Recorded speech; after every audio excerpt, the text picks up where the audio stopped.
Welcome to V3 news లక్ష్యం సమాజహితం. ఈరోజు ప్రత్యేక చర్చను చేపట్టింది V3 న్యూస్. భారత్ వైమానిక దళ ఉగ్ర దాడులకు సంబంధించిన చర్చ. యుద్ధం వస్తుందా, యుద్ధం వస్తే ఎలాంటి పరిస్థితులు ఉంటాయి అనే దానిపై ప్రత్యేక చర్చను చేపట్టింది. అయితే సిఆర్పిఎఫ్ భద్రతా దళాలను 40 మందిని కాల్చి చంపడం, భారత్ మొత్తం షేక్ అవ్వడం, తదనంతరం 12 రోజుల తర్వాత వాయుసేన ఎయిర్ ఫోర్సు ఉగ్ర స్థావరాలపై 3 చోట్ల దాడులు చేసి భారత్ ప్రజలందరికీ తీపు కబురు అందించింది. 12 రోజులు 12 యుద్ధ విమానాలు, మిరాజ్ యుద్ధ విమానాలు, 21 నిమిషాలు 350 మంది హతం. అంటే భారత్ సేఫ్గా ఉంది అంటూ ప్రధాని సైతం కామెంట్స్ చేయడం జరిగింది. యుద్ధం వస్తే అంటే పాకిస్తాన్ వైపు నుంచి ఎలాంటి కవ్వింపు చర్యలు ఉంటాయి. కవ్వింపు చర్యల్లో భాగంగా పాకిస్తాన్పై భారత్ ఎదురుదాడి ఎలా ఉంటుంది, పాకిస్తాన్ అయితే చేతులు కట్టుకొని ముడుచుకుంటూ కూర్చుంటుందని మనకు అనుకోవడానికి వీలు లేదు. వాళ్ళు డైరెక్ట్ యుద్ధంలో పాల్గొనకపోయినట్టయితే ప్రాక్సీ వార్ అంటూ ఉగ్ర మూకల్ని దేశంపై పంపుతూ పరోక్ష యుద్ధానికి ఎప్పుడు సిద్ధంగా ఉంటారు. ప్రత్యక్ష యుద్ధంలో ఇప్పటి వరకు గెలిచిన దాఖలాలు లేవు. అయితే ఈ అంశానికి సంబంధించి 2 యుద్ధాల్లో పాల్గొన్న గంజి నాగేశ్వరరావు గారు ఎయిర్ ఫోర్స్ ఆఫీసరు మనతో ఉన్నారు. అతన్ని అడిగి మరిన్ని విషయాలు తెలుసుకుందాం. నమస్తే సార్. అంటే ఉగ్ర దాడి, ఉగ్ర మూకలను అంతం చేసింది భారత వైమానిక సైన్యం. 350 మందిని చంపేసింది, ఉగ్ర స్థావరాలను ధ్వంసం చేసింది. పాకిస్తాన్ నుంచి కవ్వింపు చర్యలు ప్రారంభమయ్యాయి. మేము యుద్ధం చేస్తాం, మేము గురి చూసి కొడతాం అంటూ అంటే ప్రాక్సీ వారు ఇప్పటి వరకు చూసిన యుద్ధాల్లో, గత యుద్ధాలను మనం పరిశీలిస్తే ఇప్పటి వరకు పాకిస్తాన్ డైరెక్ట్ వార్లో ఎప్పుడూ గెలవలేదు. మీరు 2 యుద్ధాల్లో పాల్గొన్నారు. మీ అనుభవాలు, పాకిస్తాన్కున్న బలాలు బలహీనతలు, భారత్కున్న బలాలు బలహీనతకు సంబంధించి ఏం చెప్పదలుచుకున్నారు మీరు? మొన్న మన పక్కనే దిల్సుఖ్ నగర్లో బాంబు దాడి జరిగింది, అందరికీ తెలుసు. అప్పుడు లోక్సత్తా పార్టీలో రాము అనే ఒక అబ్బాయి 10 రోజుల దాకా కూర్చొని ఒకటే అడుగుతున్నాడు వాడు గవర్నమెంట్ని, సీసీ కెమెరాలు పెట్టండి, ఎవడన్నా పిచ్చి వేషాలు వేస్తుంటే ఈ కదలికల్ని బట్టి తెలుసుకోవచ్చు, అంతా సీసీ కెమెరాలు అని అంటే అప్పుడు గవర్నమెంట్ మా దగ్గర డబ్బులు లేవండి అన్నది. ఆ పాపం ఆ రాము అనే అబ్బాయి కూర్చొని 10 రోజులు పోరాడాడు అనమాట. సీసీ కెమెరాలు ఉండాలి ముఖ్యమైన సెంటర్స్లో. ఇటువంటి ఉగ్రవాద చర్యలు ఎవరు చేపట్టారు తర్వాత సంగతి, ఎవరు చేపట్టకుండా ఆ కదలికలను బట్టి మనము అలాంటి జరగకుండా చూడవచ్చు అని పోరాడితే గవర్నమెంట్ సీసీ కెమెరాలు పెట్టింది. ఇప్పుడు సీసీ కెమెరాలు ప్రతి ఇంటింటే వెలిసిపోయినాయి. ఇప్పుడు ఆ రోజులకి ఈ రోజులకి తేడా ఇదే. సీసీ కెమెరాలో we can simply find out ఈ మూమెంట్స్ని బట్టి. ఇప్పుడు ఈ ఉగ్రవాద చర్యలు దీనికి మన 40 మంది చనిపోయినందువల్ల సిఆర్పిఎఫ్ జవాన్లు ఈ 12 రోజులు 12 విమానాలతో మనం అటాక్ చేసాం వాళ్ళని, వాళ్ళ స్థావరాలను మనం ధ్వంసం చేసాం. ఇప్పుడు వాళ్ళ దగ్గర ఆత్మాహుతి దాడులు చేసేటువంటి సత్తా సగం చచ్చిపోయింది. ఇప్పుడు మళ్ళీ they cannot create a people. నువ్వు పోలీసుని రిక్రూట్ చేసుకోవచ్చు, ఏమైనా ఒక క్లర్క్ను రిక్రూట్ చేసుకోవచ్చు, but you cannot create a criminal in a minute.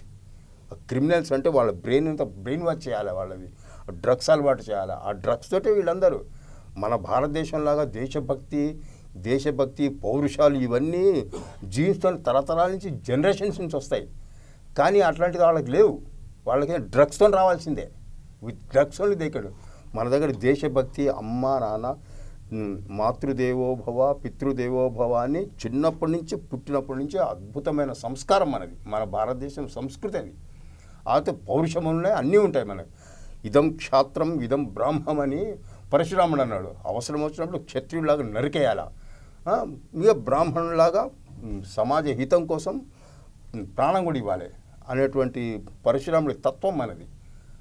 అట్లా తయారు చేశారు మన పిల్లల్ని చిన్నప్పటి నుంచి. అట్లాంటి అద్భుతమైనది. ప్లస్ ఈయన గురజాడ అప్పారావు గారు దేశముని ప్రేమించమన్నా మంచి అన్నది పెంచుమన్నా అన్నాడు ఆయన మహానుభావుడు.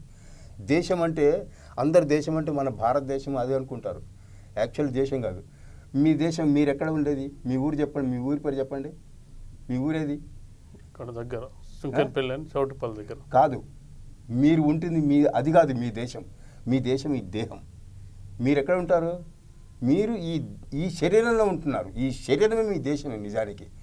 ఆయన గురజాడ అప్పారావు గారి యొక్క ఉద్దేశము దేశముని ప్రేమించమన్నా అంటే ముందు శరీరాన్ని ప్రేమించు, నువ్వు శక్తివంతంగా తయారుగా. దీంట్లోపల బ్రెయిన్ ఉంది, ఆ మెదడుని బుద్ధిని కూడా పెంచుకో. దేశముని ప్రేమించు, మంచి అన్నది పెంచుమన్నా. దీంట్లో మంచి ఏముంది, నీ లోపల ఏది మంచి ఉంది తెలుసుకో, నీకే తెలుస్తుంది నీ లోపల మంచి ఏదో చెడు ఏదో. వేరే వాళ్ళు ఎవరు కనిపెట్టలేరు, ఇట్ ఈస్ ఇంపాసిబుల్. అప్పుడు నీకు మంచి నా లోపల ఈ మంచి గుణం ఉందని దాన్ని పెంచుకో అన్నాడు.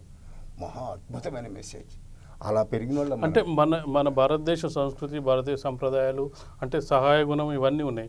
కానీ అవతలి వ్యక్తికి ఇలాంటి గుణాలు ఉండకుండా ఉగ్రదాడి అంటే వాళ్ళు డైరెక్ట్ వార్లో ఇప్పటివరకు మనకు తెలిసిన చరిత్ర ప్రకారం 62లో వార్ జరిగింది, 71లో వార్ జరిగింది, మళ్ళీ కార్గిల్ వార్ జరిగింది. ఏ యుద్ధంలోనూ డైరెక్ట్ వార్లో పాకిస్తాన్ గెలవలేదు.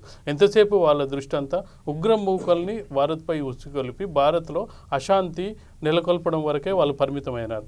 ఇప్పుడు చూస్తే అంటే ఇమ్రాన్ ఖాన్ దేశ అధ్యక్షుడు అంటే మేము కూడా గట్టి బదిలిస్తాం, మేము కూడా దాడి చేస్తాం అనే రీతిలో అంటే అలాంటి పరిస్థితి ఉందా అనేది ఇప్పుడు మనకు లేదండి. ఆ పరిస్థితి లేదు. ఎందుకంటే ఇప్పుడు మనము సంస్కృతిలోనే మన దగ్గర పౌరుషాలు అవన్నీ ఉన్నాయి, వాళ్ళ దగ్గర లేవు. డ్రగ్స్తో తేవాల్సిందే వాళ్ళు. ఆ డ్రగ్స్ వేసి వాళ్ళ బ్రెయిన్ వాష్ చేసి అలా తయారు చేయాల్సిందే సైనికుల్ని. వాళ్ళ సైనికులను కూడా తయారు చేసే సత్తా లేదు వాళ్ళ దగ్గర, ఆ టెక్నాలజీ లేదు వాళ్ళ దగ్గర. Only drugs, they have to use only drugs to create a soldier. మన దగ్గర మన సంస్కృతి అమ్మా నాన్న దగ్గర నుంచే మనం సోల్జర్స్ మనం. సో మనల్ని ఎదుర్కొనే సత్తా అంటే వాళ్ళు అంటే రక్షణ రంగానికి సైనికులకే ఎక్కువ బడ్జెట్లో సింహభాగం కేటాయిస్తూ సైనికుల పోషణకే ఎక్కువ ఇచ్చేస్తున్నారు. నిజమే. అది మొన్నటిదాకా మనం చూసాం కదా, అమెరికాను సపోర్ట్ చేయడం వాళ్ళని, అమెరికా మొత్తం ఫండింగ్ వాళ్ళకంతా ఫండింగ్ అంతా వాళ్ళ మీద ఆధారపడాలి. ట్రంప్ మొన్న కొంత డబ్బులు $1.5 మేము ఆపుతున్నాం, మీరు అంటే అభివృద్ధి కోసం ఇస్తే మీరు ఉగ్ర చర్యలకు పాల్పడుతున్నారని ఆపుతున్నాం, కానీ తిరిగి చర్చలు చేపడతామంటూ వ్యాఖ్య కూడా చేశాం. ఒబామా వచ్చిన తర్వాత కొద్ది తగ్గింది. ఇప్పుడు ట్రంప్ మొన్న ఈ వాళ్ళు అమెరికా లోపల ట్విన్ టవర్స్ తర్వాత ట్రెండ్ మారింది. ఇప్పుడు ఈ ఒబామా కొద్దిగా నిదానంగా వాళ్ళకి మెల్లగా వాళ్ళకి సహాయం కొద్దిగా ఆపాడు. ఈయన ట్రంప్ కొద్దిగా దూకుడు మనిషి కాబట్టి డైరెక్ట్గా ఆపేశాడు ఆయన 1.5. కానీ ఇప్పుడు సహాయం అందదండి పాకిస్తాన్కి, సహాయం అందదు ఆయనకి. ఆ పాకిస్తాన్కి వేరే సానుభూతి కూడా అందదు ఇప్పుడు. ఎందుకంటే ఆయన ఇరాన్ మీద కూడా చేసి పడేశాడు.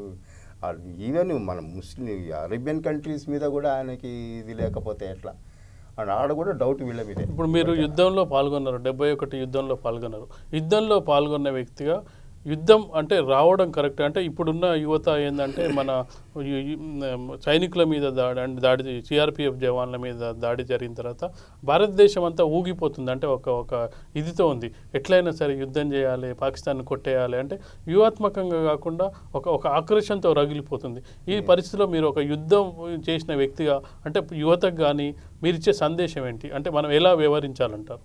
ఇది ఈ రగిలిపోతుంది అనే మాటలు మీడియా పేపర్లో వేయడమే కానీ నిజానికి పబ్లిక్లో ఒక ఇది ఉంది, అంటే సెంటిమెంటు ఒక వార్తా కథనం ప్రకారం ఏంటంటే రాజకీయ నాయకులు దేశాన్ని విభజిస్తుంటే ఇలాంటి ఉగ్రవాద చర్య వల్లంతా దేశం అంతా ఒకటై అంటే సంఘీభావం ప్రకటిస్తుంది. అంటే మనం చూస్తున్నాం సంఘీభావం ఏ లెవెల్లో ప్రకటిస్తారంటే ప్రతి వ్యక్తి ప్రతి భారతీయుడు అంటే సైనికులకు అండగా ర్యాలీలు, కొవ్వొత్తుల ర్యాలీలు ఇవన్నీ తీస్తూ అంటే ఒక చోటికి చేరింది అన్నట్టు ఒక ట్రెండ్ క్రియేట్ అయిందండి. ఇక్కడ మనం ఈ పాకిస్తాన్ ఇట్లా ఉగ్రవాద చర్యలు చేస్తున్నాడు కాబట్టి ఒక పాఠం చెప్పాలి, వాడు అణిచేయాలి పూర్తిగా ట్రెండ్ క్రియేట్ అయింది. బట్ మనం అనుకున్నంత కనపడలేదు నాకు. ఎందుకంటే మన అందరూ 10 మంది లాక్ రావడము చెయ్యండి రా అనడమే కానీ అది స్వతహాగా రాలేదు. అది కాక మనది ఏంటంటే కొద్దిగా ఆలోచించే వాళ్ళు వెనక ముందు ఆలోచిస్తారు. మనకు వెనక ముందు ఆలోచించే గుణం ఎక్కువగా ఉంది మన భారతీయులకి, ప్రతి ఒక్కళ్ళకి. ఇంకోటి ఏంటంటే ఎవరు వ్యాపారాల్లో వాళ్ళు, ఎవరు చదువులు వాళ్ళకి అంతా కట్టుబడిపోయాం మనం. ఈ యూత్ ఆలోచించడానికి కూడా వాళ్ళకి సమయం లేదు. అంటే 71 యుద్ధంలో పాల్గొన్నారు కదా మీరు, యుద్ధం మంచిదంటారా? యుద్ధం అనేది నేను చెప్తున్నా, ఆనాడు 2వ రోజు డిసెంబర్ 3, 4 అనుకుంటాను, 4వ తారీఖు నాడు అనుకుంటాను నేను, మమ్మల్ని ఏంటి వాళ్ళు ఎయిర్ లిఫ్ట్ చేసి పాకిస్తాన్ బార్డర్ దగ్గర ఏదో ఎక్కడికో తీసుకెళ్లారు. మాకు ఆ ప్లేస్ గుర్తులేదు ఇప్పటికీ. ఆ సమ్వేర్ వాగా బార్డర్ సైడ్ ఎక్కడో తీసుకెళ్తే అది ఆర్మీ స్థాపనం అన్నమాట. దాంట్లో బాంబ్ డంప్స్ అవి ఉన్నాయి, వాటిని కాపాడాలని ఓవర్ అటాక్డ్. అప్పుడు సుమారు 200-300 మంది చనిపోయి ఉంటారు. బాంబులు పైన బాంబులు పడుతూ ఉన్నాయి. ఇక నేను కూడా అసలు ప్రాణం మీద లేదండి, వదిలేసాం. దిగినప్పుడు ఆ పరిస్థితి చూసేవారికే ఎట్లా ప్రాణం ఉంటుందనే ఆశ వదిలేసింది, పోయింది. ఇక ఏం చేయాలా, ఒకళ్ళు శవాలు అంతా ముక్కలు ముక్కలైన శరీరాలు, కొద్దిగా ప్రాణం ఉన్నోడు పట్టుకోవడం అన్న నన్ను ఏమైనా చెయ్యి బతికించు అని భుజాన్ని వేసుకొని డాక్టర్స్ దగ్గర టెంట్లు వేసారన్నమాట, రెడ్ క్రాస్ వాళ్ళు అక్కడికి మొయ్యడము, ఆ రక్తము, ఆ వాసన, ఆ ఏడుపులు, ఆ భయంకరమైన దుమ్ము, ఆ వాసన, ఆ శబ్దాలు, ఈ అసలు వద్దండి వారు వద్దు, మీరు ఊహించలేరు, అది మాకు తెలుసు, యుద్ధం అనేది వద్దు, చూసినోడిని నేను, వద్దు యుద్ధం అంటే రాకూడదు. భారత్ ఎలా వ్యవహరించాలంటారు? అంటే ప్రతిసారి ఉగ్రమూకలతో దాడి చేస్తున్న పాక్ బుద్ధి చట్టాలని చెప్పాలంటే భారత్ ముందున్న అంటే మార్గాలు ఏంటని మీరు అంటారు? ఈ పొలిటికల్గా మహానుభావుడు మనకు దొరికే మంచి ప్రైమ్ మినిస్టర్, ఈయన ఇంటర్నేషనల్లో మొత్తం కమ్యూనిటీలో ఒక విధమైన ఫీలింగ్ తీసుకొచ్చాడు ఆయన. వీళ్ళు మూర్ఖులు, మూర్ఖ పని చేస్తున్నారని ఫీలింగ్ తెచ్చేశాడు. అందరికీ ఉంది పాకిస్తాన్ మీద, ఎవరికి చిరాకు ఉంది పాకిస్తాన్ వాళ్ళ, ఈ చిరాకు ఇట్లా నార్త్ కొరియా లాగా. నార్త్ కొరియా కూడా పెద్ద చిరాకు సృష్టించాడు, బాంబు వేస్తా అంటుంటాడు. ఈడు అట్లా తయారయ్యాడు. కానీ ఇతన్ని అణిచేటువంటి ఆయనకు చాలా మార్గాలు తెలుసు. ఇది ఒక దెబ్బ కొట్టాడు, ఇంకా వినకపోతే యుద్ధం మాత్రం రాదులేండి. ఆ యుద్ధం నాకు ఇష్టం లేదు పర్సనల్లీ, ఇంక చూసినోండి కాబట్టి. అంటే యుద్ధం వల్ల పాకిస్తానే కాదు, భారత్ కూడా నష్టపోద్ది. యుద్ధం వల్ల వాళ్ళ దగ్గర అణ్వాయుధాలు ఉన్నాయి, మన దగ్గర పిచ్చోళ్ళ దగ్గర అణ్వాయుధాలు ఉంటే ఇంకా కష్టమైన పని. కానీ యుద్ధం కాకుండా లేదంటే మీరు గతంలో 3 యుద్ధాలు జరిగాయి, 2 యుద్ధాల టైంలో మీరు పాల్గొన్నారు. అంటే ఆల్మోస్ట్ ఆల్ పాకిస్తాన్ మనకు ఆక్యుపై అయ్యే స్థితిలో భారత్ కొంత సంయమనంతో వ్యవహరించి వాళ్ళను చూడనట్టు వివరించడం వల్ల ఇలాంటి పరిణామాలన్నీ వస్తున్నాయి అనేది ముఖ్యమైన. అవును, చూసి చూడనట్టు ఊరుకోవడం వల్ల జరుగుతుంది. ఇంకోటి ఈ కాశ్మీర్ సమస్య అండి, ముఖ్యంగా కాశ్మీర్ సమస్య మనం సర్దేసుకుంటే ఈ పాకిస్తాన్తో గొడవ ఉండదు. పాకిస్తాన్కి అదొక ఎక్స్క్యూజ్ దొరికింది. ఇంకోటి POK ఎవడండి అసలు ఆక్రమించుకోవడానికి, POK కూడా అసలు మనదే, మనం తీసేసుకోవచ్చు. మరి 71 యుద్ధం అప్పుడు POKను ఆక్యుపై చేసుకుంటే అయిపోయేది, యుద్ధంలో గెలిచారు కదా, ఎందుకు అప్పుడు చేయలేకపోయారు? అక్కడ ఒకటి జరిగిందండి, మా స్థావరం అప్పుడు ప్లాన్ చేసామన్నమాట. I was in the air force base అప్పుడు, MiG-25 MiG-21 ఈ క్యాన్బెర్రా బాంబర్స్ తోటి వింగ్ కమాండర్ ముఖర్జీ గారు బాంబులు లోడ్ చేసుకొని రెడీగా ఉన్నారన్నమాట. ఇక క్లియర్ అయిపోద్ది, 71 వార్ విల్ బి ఎండ్ అనమాట. ఆ ఒక్క సాటితోటి, ఆ సాటికి రెడీగా ఉంటే అప్పుడు మాణిక్ షా గారు, బక్షి గారు వాళ్ళు కూడా ఉన్నారు, PC లాల్ వాళ్ళంతా. మేంతా డిసైడ్ చేసామన్నమాట, ఏంటి nuisance, will put an end అని చెప్పి ముఖర్జీ అన్నాడు, బై ఐఎమ్ రెడీ అన్నాడు. వేసేద్దాం అనుకున్నాం పార్లమెంట్ మీద, లాహోర్ మీద, హైదరాబాద్ పైన. ఆయన అంత లోపలే సీజ్ఫైర్ అయిందండి. ఢిల్లీ నుంచి వార్త సీజ్ఫైర్ అయితే వీళ్ళు బతిమాడారు అన్నమాట ఫోన్లో, madam give just 15 minutes, 10 minutes, 5 minutes. Bakshi ఊగిపోతున్నాడు అన్నమాట, ఆయన టెర్రర్ ఆ బక్షి. మాణిక్ షా నాకు కొద్దిగా ఆలోచిస్తున్నాడు కానీ బక్షి అయితే చూడనయ్యాను. అంటే అక్కడి నుంచి చాలా స్ట్రిక్ట్గా వచ్చిన ఢిల్లీ నుంచి, నో సీజ్ఫైర్ అని చెప్పేసి. దాంతో ఆగిపోయింది. ఆ రోజు నాకు అనిపిస్తుంది అనమాట, యాక్చువల్లీ నేనే తప్పు చేశాను, మీ 40 చావడానికి కారణం నేను అనిపిస్తుంది. ఆ రోజు కానీ నేను కూడా ఎంకరేజ్ చేసి ఉంటే వాళ్ళందరినీ, వేసిపడేవా చూసుకుందాం ఏమవుద్దని. అంటే Mukherjee was ready to bomb. ఇవాళ ఈ పరిస్థితి వచ్చేది కాదు, కానీ ఎందుకో మన దురదృష్టం.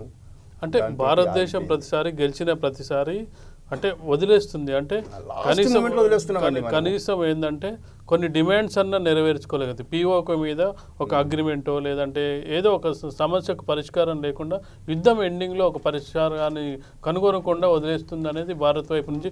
నిన్న ఏదో కామెంట్ చూశాను, సైన్యం గెలుస్తుంది భారత్ ఓడుతుందని ఒక కామెంట్ ఉంది. దాన్ని మీరు చాలా అద్భుతంగా అన్నాడు ఎవరు. ఇప్పుడు చూడండి, అక్కడ సీజ్ఫైర్ అయిపోయిందా, 5 నిమిషాలు ఊరుకుంటే సాల్వ్ చేసేవాడు. అసలు సైన్యం దేశ రక్షణ కోసం ఉందండి, దేశం రక్షించేది వాళ్ళకి తెలుస్తుంది. ఈ ఢిల్లీలో AC రూమ్లో కూర్చున్న వీళ్ళకి ఏం తెలుసు యుద్ధం అంటే, వాళ్ళకి తెలియదు.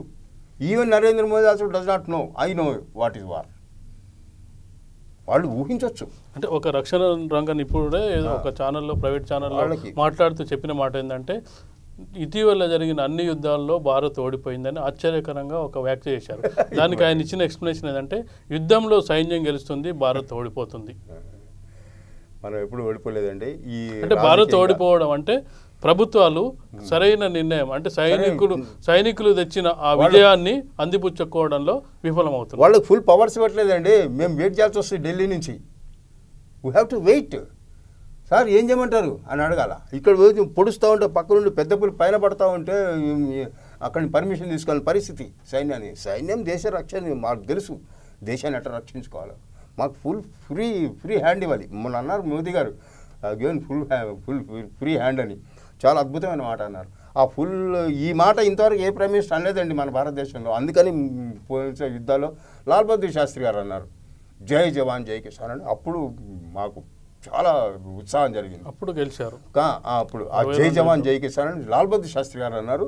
మళ్ళీ ఇవాళ మోదీ గారు అన్నారు ఈ మాట ఫ్రీ హ్యాండ్ అని. ఇలాగా ఇంతకుముందు అన్నింటి అసలు పాకిస్తాన్ ఉండేది కాదు. ఇవాళ ఆ పీవైకి పోయేది కాదు మనకి. అంటే ఎందుకు అంటే ప్రభుత్వాలు ఎందుకు అంత అంటే నిర్లిప్తత వహిస్తున్నాయి? అంటే ఒక సమస్యను పరిష్కరించే విషయంలో ఎందుకు అంత నిర్లిప్తత వహిస్తున్నారు అనేది ప్రధాన ప్రశ్న. ఇదంతా రాజకీయ లబ్ధి అయినా అనొచ్చు, అంతకంటే లేదు. ఈ రాజకీయం అనేది కూడా లేదండి. ఏం రాజకీయం? రాజులు చేసింది రాజకీయం. రాజులు అంటే నన్ను చంపి మా ఊళ్ళని పట్టుకోరా అనేవాళ్ళు రాజు అంటారు. ఇప్పుడు ఎవరండి ఈళ్ళ గురించి సైన్యం ఆడ తుపాకీ గుండు ముందు సైన్యం ఉంటుంది, ప్రజలు ఉంటున్నారు. ఇప్పుడు సైన్యం అంటే ప్రజలే, మనుషులే. వీళ్ళు మాత్రం రూముల్లో కూర్చొని మాట్లాడుతుంటారు. వీళ్ళు రాజులు కాదండి. నిజంగా చెప్పండి, రాజు అంటే ముందు నిలబడు, నన్ను చంపి నా ప్రజలను ముట్టుకునేవాడు రాజు. ఇప్పుడు రాజకీయం అనే వర్డ్ కూడా I don't feel like to use it. ఇదంతా రాజకీయం కాదు, ఇదేదో సంథింగ్. రాజకీయం ఎందుకు లేదు? ఎందుకంటే ఇప్పుడు అక్కడ కాశ్మీర్లో వేర్పాటువాదులు ఉన్నారు. వేర్పాటువాదులకు రక్షణ కల్పించేది భారత ప్రభుత్వం. వేర్పాటువాదుల డిమాండ్ ఏంది? కాశ్మీర్ వేర్పడాలని కోరుకునే వాళ్ళతో ఇంకా చర్చలు జరగాలనేది రాజకీయ పార్టీలు కోరుకుంటున్నాయి. వాని ప్రధాన డిమాండే ఆ డిమాండ్ నుంచి దిగొస్తే చర్చలు వస్తాయి. ఆ డిమాండ్ నుంచి వేర్పాటువాదులు ఎప్పుడు దిగి రావట్లేదు. రాజకీయ పార్టీలు ఎక్కడ కోరుకుంటున్నాయండి? ఆయన కోరుకుంటాడు, షేక్ అబ్దుల్లా, ఒమర్ అబ్దుల్లా, మహబూబా, వాళ్ళు కోరుకుంటారు చర్చలు కాదు. చర్చలు మన భారతదేశం అప్పుడు కోరుకోలేదు. మన భారతదేశంలో కొన్ని పార్టీలు ఉన్నాయి, ముఖ్యంగా కాంగ్రెస్ పార్టీ. మనం చూస్తున్నాం కదా, వాళ్ళు అతను ఎవరు వాళ్ళతోని మీట్ అయ్యి వచ్చాడు మొన్న, అయ్యర్, మణిశంకర్ అయ్యర్. చూశారుగా మనము వాళ్ళ పార్టీ. ఈవెందో వాళ్ళు చేస్తున్న వేర్పాటువాదులు ఈ మధ్యకాలంలో గత 3 ఏళ్ల క్రితం ఒకసారి కమ్యూనిస్టు నాయకులతో కలిపి ఒక బృందంగా ఏర్పడి వాళ్ళని కలవడానికి వెళ్తే వాళ్ళు కనీసం అపాయింట్మెంట్ కూడా ఇవ్వాలి. వేర్పాటు అలాంటి వాళ్ళతో చర్చలు ఏంటనేది ప్రధాన ప్రశ్న. డెఫినెట్లీ చర్చలు అనవసరం. ఇంకా చర్చలు ఏంటండి? 40 మందిని చంపాడు, ఇంకా చర్చలు ఏంటి? అందుకనే సరైన జవాబు చెప్పాడు మన వాళ్ళు, అంతే. ఇది our government has done wonderful thing this time.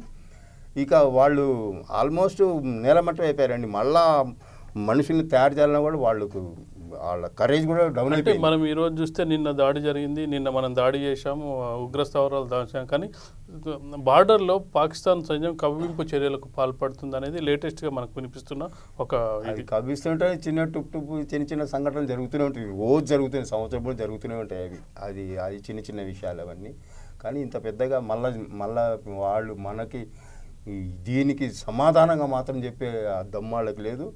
మళ్ళీ అది క్రియేట్ చేయాలన్నా కూడా చాలా టైం పట్టుద్ది వాళ్ళకి. ఇది వాళ్ళు కోలుకోవడానికే చాలా టైం పట్టుద్ది ఇప్పటికే. అంటే ఇప్పుడు మనం చూసినట్టయితే 3 యుద్ధాలు జరిగినాయి గతంలో. 3 యుద్ధాల్లో 3 సార్లు భారత్ గెలిచింది. భారత్ ఆధిపత్యం చెలాయించింది.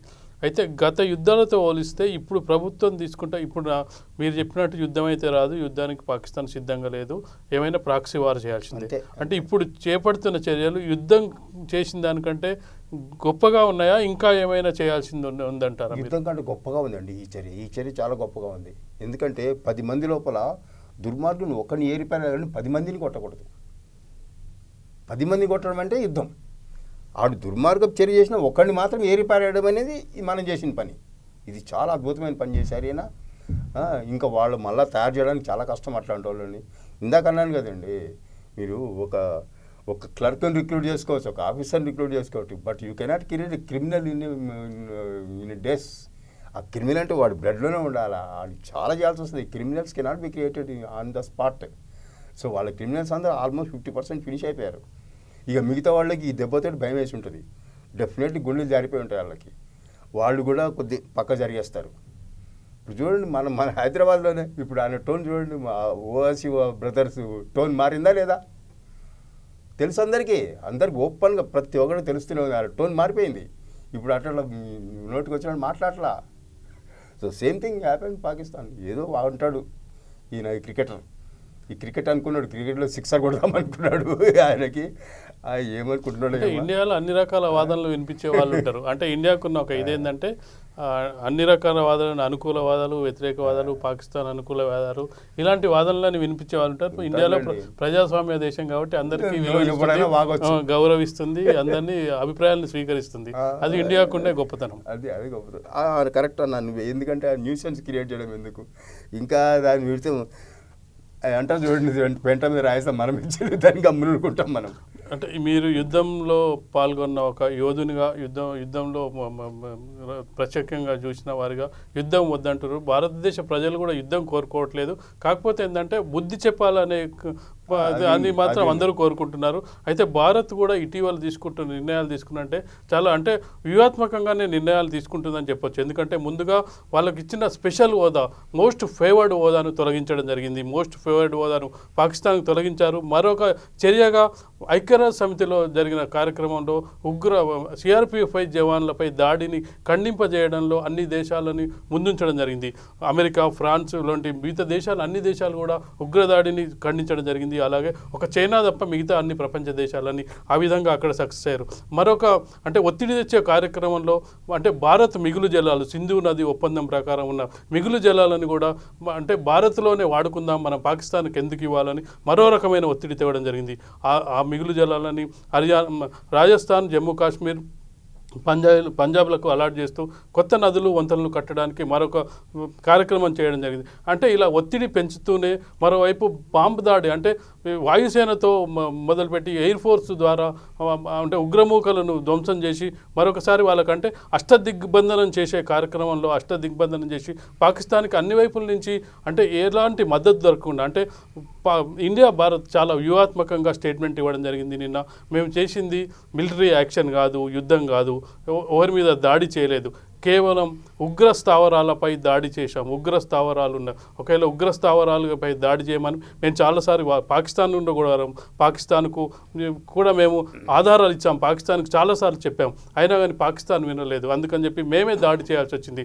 మా స్వయం రక్షణ కోసం దాడి చేయాల్సి వచ్చింది. ఎందుకంటే వాళ్ళు గతంలో మాకు 40 మంది పుల్వామా సైనికులు పంపిన బాంబు దాడి, ఆత్మాహుతి దాడులు మరిన్ని వచ్చే అవకాశం ఉంది.